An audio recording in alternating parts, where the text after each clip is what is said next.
সব কটা চিংড়ি মাছ বিক্রি হয়ে গেল, আর এ কটা পড়ে আছে। এটা হয়ে গেলে তাহলে আমরা বাড়ি যাচ্ছি, তাই তো দাদা? হ্যাঁ, বিক্রি হয়ে গেলেই বাড়ি যাব। এখানে বসে থেকে কি হবে? তারপর বাড়ি গিয়ে বিশ্রাম করে দুটো চিংড়ির ঘেরে খাবার দিতে হবে। অনেক কাজ আছে।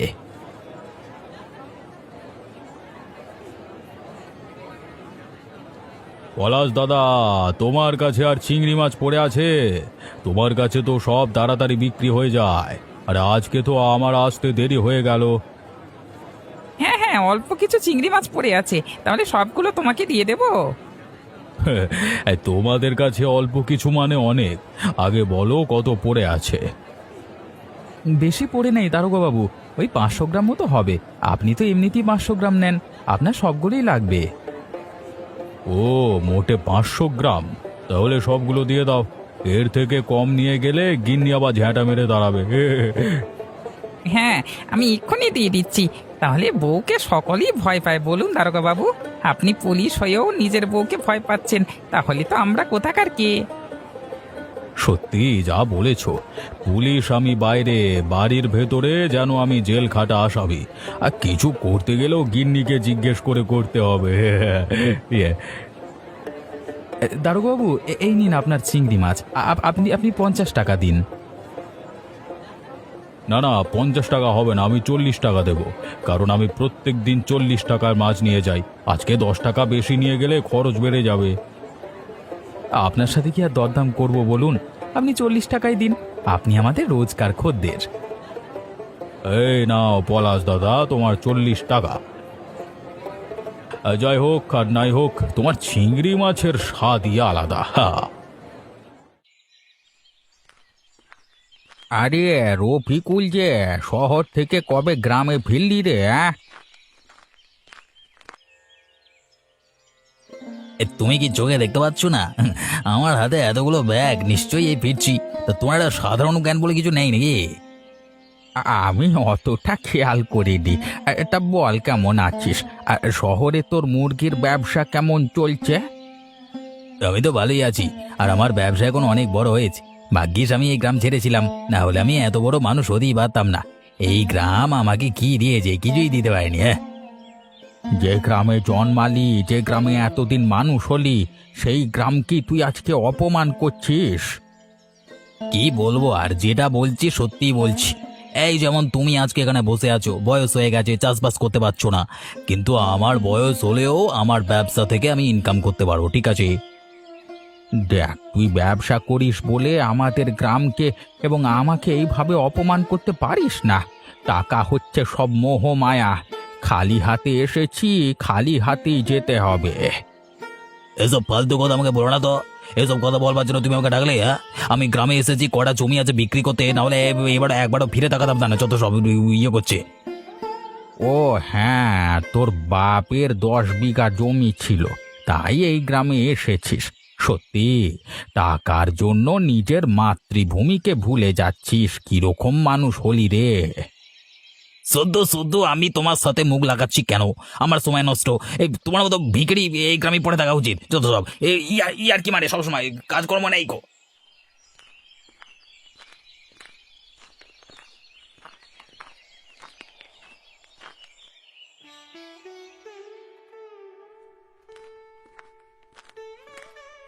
কি ইমরান, কি করছো?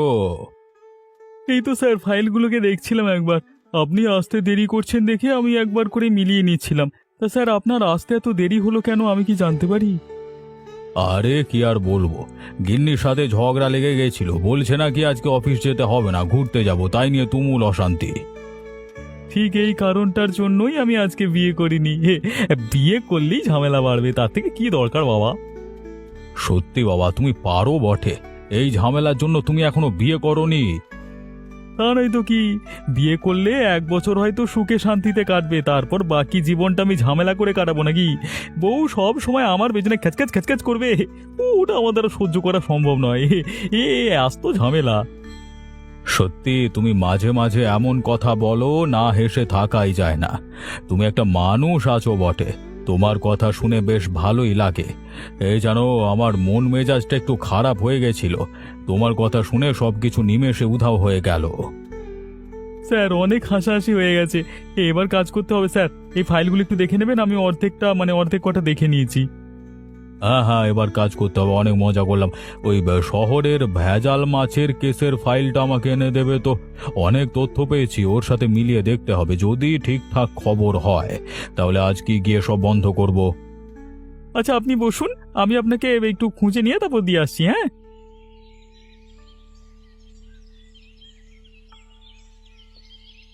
ওগো বলছি কি, বাড়ির পিছনের দিকের পাঁচিলটা যে ভেঙে গেছে, ওটা কি মেরামত করবে না? দেখো গিন্নি, আমাদের চিংড়ির ঘের থেকে যা টাকা আয় হয় তা সমস্তটাই সংসার চালাতে খরচ হয়ে যায়, তাহলে আমি পাঁচিলটা মেরামত করব কিভাবে? আচ্ছা, পাঁচিলটা তোমায় মেরামত করতে হবে না।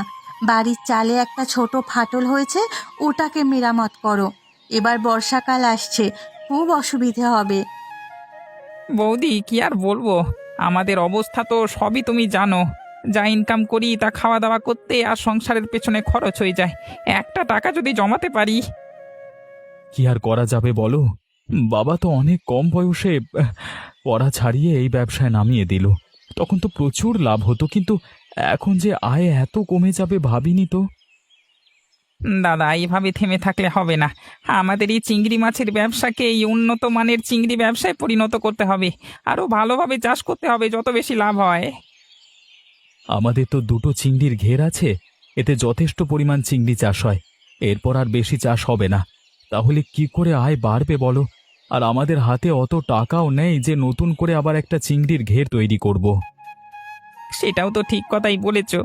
জানি না কি হবে। তাহলে শহরের ব্যবসায়ীরা এত লাভবান হয় কিভাবে? শুনেছি তো ওদের নাকি একটা করে চিংড়ির ঘের, সেখানে আমাদের তো দুটো আছে। কি জানি, আমি তো অত কিছু জানি না রে।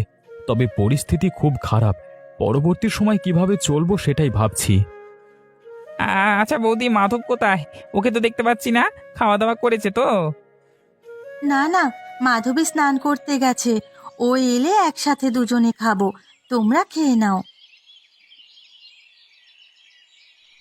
এভাবে ব্যবসা চলতে থাকলে কি করে যে কি হবে? এখন আমরা না হয় দুজন আছি, পরে যখন আমাদের বাচ্চা কাচ্চা হবে তখন তার খরচ বাড়বে। সেই খরচ চালাবো কি করে? এই জগাই, আরে ও জগাই, কেমন আছিস? অনেকদিন পর দেখা। আরে রফিকুল, তুই কবে গ্রামে ফিরলি রে? কেমন আছিস আগে বল। হ্যাঁ, আমি ভালো আছি। আজকে সকালেই ফিরলাম। তা তুই কেমন আছিস বল? তোদের ব্যবসা কেমন চলছে? 5 বছর আগে যখন শহরে গেছিলাম তখন তো চিংড়ির ঘের থেকে বেশ ভালো উপার্জন করতিস। কি আর বলবো, চলছে ওই কোনো রকমে। আগের মতো আর ব্যবসা হয় না। মানে যত দিন যাচ্ছে খরচা বাড়ছে, কিন্তু আয়ও বাড়ছে না। মানে ওই দুটো চিংড়ির ঘের থেকে আগেও যা উপার্জন হতো এখনো তাই হচ্ছে। ওই টাকায় কি আর সংসার চলে বল? কেন, তোরা আরো বেশি বেশি করে চাষ কর না। আরে তাহলেই তো সমস্যার সমাধান হয়ে যায়। আমি যেমন শহরে আগে কম কম মুরগি চাষ করতাম, কিন্তু এখন বহু পরিমাণে মুরগি চাষ করি, ঠিক আছে? কিন্তু বেশি চিংড়ি মাছ চাষ করলে তো মারা যাবে। ওই ছোট জায়গায় হয় নাকি বেশি পরিমাণ? যথেষ্ট পরিমাণ তো রাখতে হবে। জগাই, তোকে আমি এই ওষুধটা দিচ্ছি। এটা হচ্ছে চিংড়ি মাছ বড় করবার ওষুধ। এই ওষুধ প্রয়োগ করে আমি ছোট ছোট মুরগি বড় করি, ওই করেই অনেক লাভ হয়। তুইও ছোট ছোট চিংড়ি মাছের উপর প্রয়োগ কর। বড় হবে চিংড়ি মাছগুলো, তখন বিক্রি করবি, আবার চাষ করবি, আবার বিক্রি করবি, প্রচুর লাভ। কিন্তু এই ওষুধ ব্যবহার করলে মানুষের তো ক্ষতি হবে। তুই তাহলে ব্যবসার এখনো কিছুই জানিস না। ওরে মানুষের ক্ষতি হবে তো তোর কি? হ্যাঁ, তুই তোর টাকা দেখবি। তুই যাতে বাঁচতে পারিস সেরকম ব্যবসা করতে হবে নাকি? হ্যাঁ হ্যাঁ, তুই ঠিক বলেছিস। সবার কথা ভেবে আমার কি লাভ যদি আমি খেতে না পাই? তুই অসংখ্য ধন্যবাদ রে এই ওষুধটা দেওয়ার জন্য। এবার আমরাও বড় লোক হব। আচ্ছা ভাই, তুই কোথায় যাচ্ছিলিস? যা, আমার একটু কাজ আছে, পরে কথা বলবো।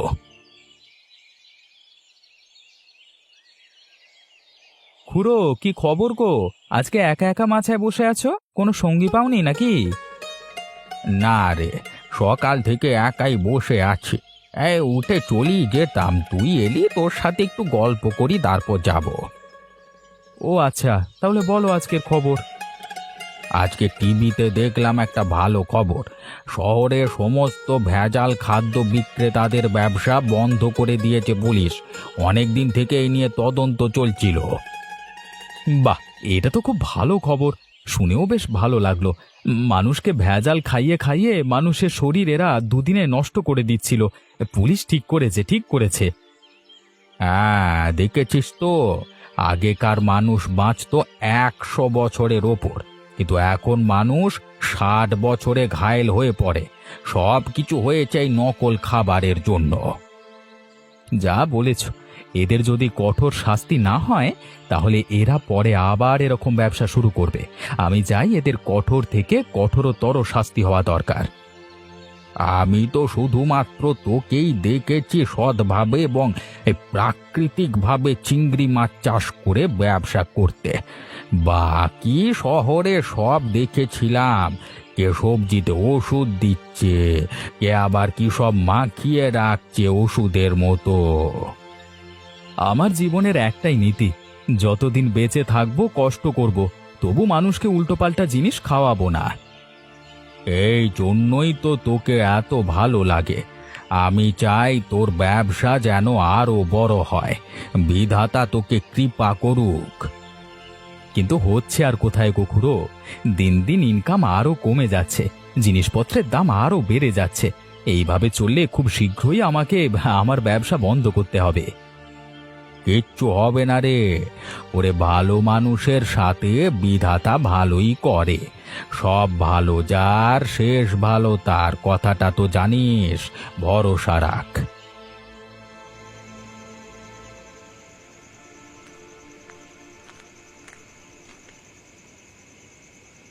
গিন্নি, গিন্নি, আরে বড় লোক হওয়ার উপায় পেয়ে গেছি গিন্নি, আর আমাদের কোনো দুঃখ কষ্ট থাকবে না। কি হলো গো, তুমি এরকম ভাবে নাচছো কেন? তোমাকে দেখে যে আমার বড় হাসি পাচ্ছে।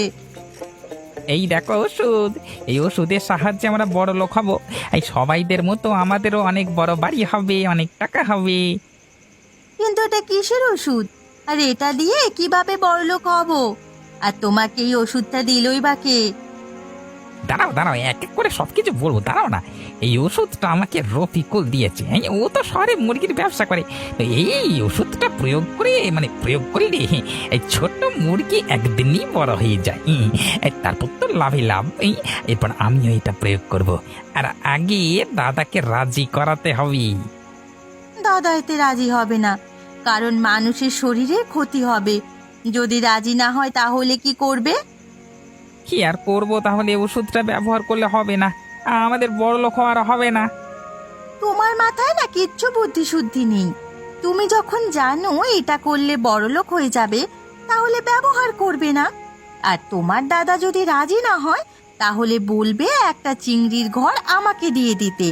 দুজনের ব্যবসা আলাদা করে নাও, তবেই আমরা বড়লোক হয়ে যাব। হ্যাঁ গো গিন্নি, হ্যাঁ তুমি ঠিক কথাই বলেছ। আরে এটা তো আমি ভেবে দেখিনি। এই বড় লোক আমি হবই, তবে যে করি হোক দরকার হলে ব্যবসা ভাগ করে নেব।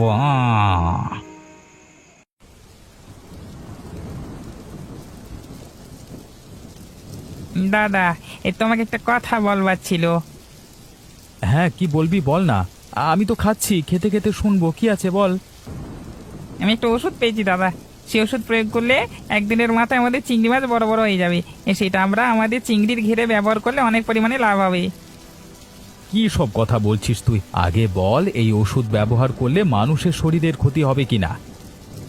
হ্যাঁ, ওই নামমাত্র একটু ক্ষতি হবে, তাতে কোনো প্রভাব পড়বে না। আমরা তো বেশ ভালো ব্যবসা করতে পারবো, বেশ ভালো টাকা উপার্জন হবে। চুপ কর, একদম চুপ কর। আমার সামনে এসব কথা আর একবার বললে না, একটা কষিয়ে চড় মারবো। এরকম 2 নম্বরই ব্যবসা আমরা করি না। করতে হবে না তোমাকে, আমি করবো একা। একটা চিংড়ি ঘের আমার আর একটা তোমার, ব্যবসা ভাগ। নিজেও বড়লোক হবে না, কাউকে ওতেও দেবে না, যত সব। ঠাকুরপো, একবার ভেবে নাও, এরকম উল্টোপাল্টা কাজ করো না। বিধাতা কিন্তু কোনোদিন তোমায় ক্ষমা করবে না। তুমি চুপ করো দিদি। যখন দাদা কথা বলছিল আমি তো মাঝে কথা বলিনি। ওটা ছেলেদের ব্যাপার, ছেলেরা বুঝুক। তোমার তো কথা বলার কোনো দরকার নেই। গিন্নি তুমি চুপ করো, আমি দেখছি ব্যাপারটা। আর জগাই, তুই তাহলে ঠিক করিয়ে নিয়েছিস ব্যবসা আলাদা করে নিবি, তাই তো? আমাকে আমার মনের মতো ব্যবসা করতে দিলে তবেই তোমার সাথে কাজ করবো, না হলে আলাদা করে দাও, এইটুকুই বলবো ব্যাস। এরকম 2 নম্বরই ব্যবসা আমি করতে পারবো না ভাই। তোকে আমি ব্যবসা আলাদা করে দিলাম, তুই যা পারিস কর। আমি তোকে বাধা দিতে যাব না, তবে শেষবারের মতো বলছি এসব করিস না। হ্যাঁ, জ্ঞান দিতে হবে না। এবার আমি ব্যবসা করবো আর সবাইকে দেখিয়ে দেবো আমাদের দুজনের ব্যবসা কোন আলাদা। হ্যাঁ, আমার ভাইটার কি হলো? ও তো আগে এরকম ছিল না, সব সময় নিষ্ঠা আর সততার সাথে ব্যবসা করতো। তুমি কেঁদো না গো, বিধাতা তো আছেন, সব ঠিক হয়ে যাবে। আমার মনে হয় ঠাকুরপুর মাথাটা কেউ ভালোভাবে খেয়েছে, তাই ঠাকুরপো এরকম করছে। বাবা মাকে আমাদের এই শিক্ষা দিয়েছিল, এতদিন ধরে সমস্ত শিক্ষা ভুলে গেলি রে। সত্যি যে তুই আমার ভাই, আজকে আমার মানতেও লজ্জা লাগছে। তুমি এতটা ভেঙে পড়ো না গো, শেষমেশ দেখবে ভাই আবার তোমার কাছে ফিরে এসেছে। তুমি ভেঙে পড়ো না। আমার তো মনে হচ্ছে ওর বউ ওর মাথা খেয়েছে, না হলে তো এসব কথা একবারও ও মুখে আনতো না। দেখো, কাউকে দোষ দেওয়ার আগে ভালোভাবে যাচাই করে নাও। হ্যাঁ, হয়তো মাধবীর দোষ আছে, কিন্তু এইসব বুদ্ধি মাধবীর হওয়ার কথা নয়। ও তো একটা গ্রামের মেয়ে, এইসবের পিছনে মনে হয় অন্য কেউ আছে। হ্যাঁ, এটা তুমি ঠিকই বলেছ। ও তো গ্রাম্য মেয়ে, এসব ওষুধের ব্যাপারে কি করে জানবে? শহরের কেউ ভাইয়ের মাথা খেয়েছে। তুমি একটু খোঁজ খবর নাও, দেখো এই কদিনের মধ্যে এই শহর থেকে গ্রামে এসেছে, তাহলেই তুমি জানতে পারবে। কিন্তু আমাদের গ্রামের অনেকেই তো শহরে কাজ করে, কি করে বুঝবো বলো তো? হ্যাঁ, কাজ করুক না, তাতে কি হয়েছে? সবাই তো আর একসাথে গ্রামে আসবে না। তুমি খোঁজ খবর নিয়ে দেখো কজন গ্রামে এসেছে শহর থেকে, তারপর দেখবে কার কার সাথে ভাই ভালোভাবে মেলামেশা করছে। ঠিক আছে, আমি বুঝতে পেরেছি। আমি তাহলে ফাঁকের দিকে যাচ্ছি একটু খোঁজ খবর নিতে। আরে, বাইরে বৃষ্টি পড়ছে যে, তুমি এখন কোথায় যাবে? বৃষ্টিতে কিচ্ছু হবে না, আগে আমাকে এসব করা থেকে ভাইকে আটকাতে হবে। আমি বের হলাম।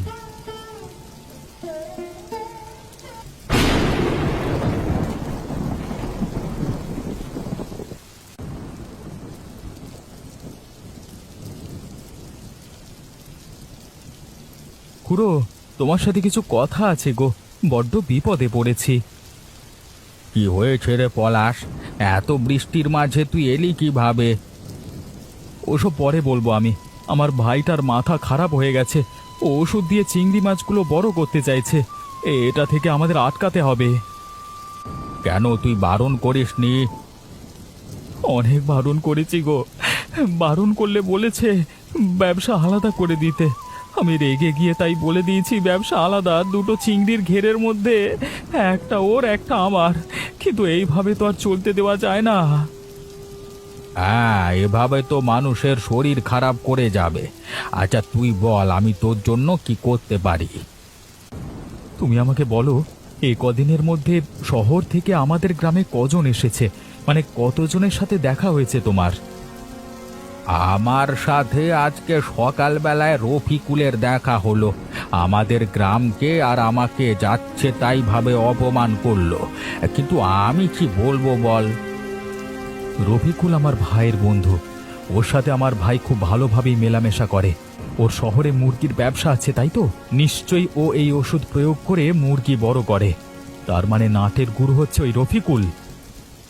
রফিকুল কি তোর ভাইকে কিছু বুঝিয়েছে নাকি? হ্যাঁ, এই কাজ ওর ছাড়া কারো হতে পারে না। আমি প্রথম ঠিক ধরেছি, কিন্তু কোনো প্রমাণ নেই, কিছু বলতেও পারবো না। আচ্ছা খুড়ো, আমি এলাম, পরে কথা বলবো। যা জানবার ছিল জানা হয়ে গেছে। বৃষ্টির মধ্যে যাসনি রে এভাবে, বাইরে বাজ পড়ছে তো।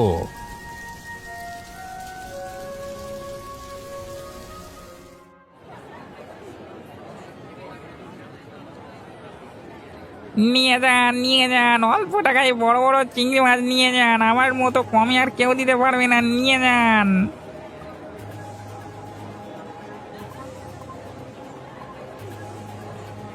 খুব তো প্রচার করছিস, চিংড়ি মাছ কত করে দিচ্ছিস? চিংড়ি মাছ 50 টাকা কেজি, এত কম দামে কেউ দিতে পারবে না, আর সেই স্বাদ। কিন্তু চিংড়ি মাছগুলোর ওপরে আস্তরণ পড়ে আছে কেন? তুই চিংড়ি মাছের ওপর ওষুধ প্রয়োগ করছিস? দেখো, আমি তোমাকে অত কৈফিয়ত দিতে পারবো না। যদি কম দামে মাছ কিনতে হয় তাহলে কেন, নাহলে এখান থেকে যাও, আমাকে জ্ঞান দিতে। তোর দাদা তো প্রাকৃতিকভাবে চিংড়ি মাছ চাষ করে, আর তুই এরকম করছিস? সত্যি মানে কোনো শিক্ষা নেই। তুমি কিনবে না তো দোকানের পাশে যাও, এই ধান্দার সময় ব্যাগরা দিতে যাও না, যত সব উঠ কলো কোথাও বেচাকেনা করার সময় যত কিছু। ধ্যাৎ। আমি কিন্তু চুপ করে বসে থাকবো না। গ্রামের মানুষকে ওষুধ দেওয়া মাছ আমি খেতে দেবো না। এই এই তুমি যাবার করো তো, এখন দোকানের সামনে থেকে সরে যাও, অন্য খরিদ্দারকে ছাড়তে হবে। নিজে তো কিছু কিনবেও না আর বেচা কেনা করতে দেবে না, যত সব।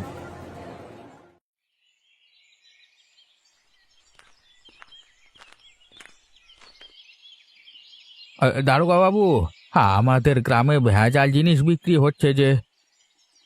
কে? আমাদের গ্রামে ভেজাল জিনিস কে বিক্রি করছে? কার এত বড় সাহস হলো আমি থাকতে ভেজাল জিনিস বিক্রি? ওই যে পলাশের ভাই চিংড়ি মাছে ওষুধ প্রয়োগ করে চিংড়ি মাছ বড় করছে, তারপর সেগুলো হাতে বিক্রি করছে। আমি এই মাত্র দেখে এলাম। কিন্তু পলাশ দাদা তো ভালো মানুষ, উনি তো এসব করবেন না। ওদের দুই ভাই আর একসাথে ব্যবসা করে না, ব্যবসা আলাদা হয়েছে। পলাশ খুব ভালোভাবে কাজ করে, কিন্তু ওর ভাই এরকম করছে। ও, এসব তো আমার জানা ছিল না। ঠিক আছে, ওরা তো বিকেলের দিকে চিংড়ির ঘেরে খাবার দেয়, তখন গিয়ে ওকে আমি হাতে নাতে ধরবো। হ্যাঁ, এখন গেলে কথায় হয়রান করবে, কিন্তু হাতে নাতে ধরলে আর কিছু করতে পারবে না।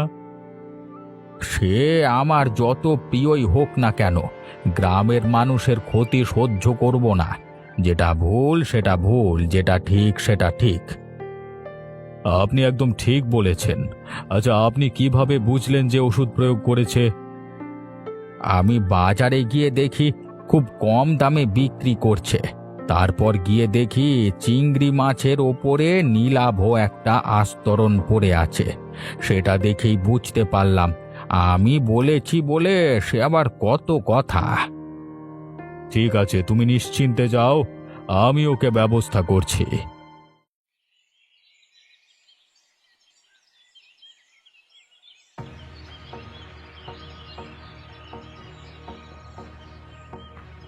ভাই, তুই কেন এমন করছিস?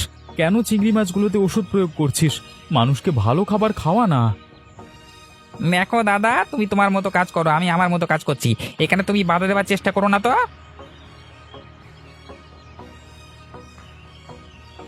বাধা তো আমি দেব রে। ওই ওষুধ প্রয়োগ করে চিংড়ি মাছ বড় করা আমি বের করছি। দারোগাবু, আপনি এ সময় এখানে কি করে এলেন? কি করে আবার? হেঁটে হেঁটে চলে এলাম, আর তোমার কর্মকাণ্ড দেখতে পেয়েছি। এবার চলো আমাদের সাথে।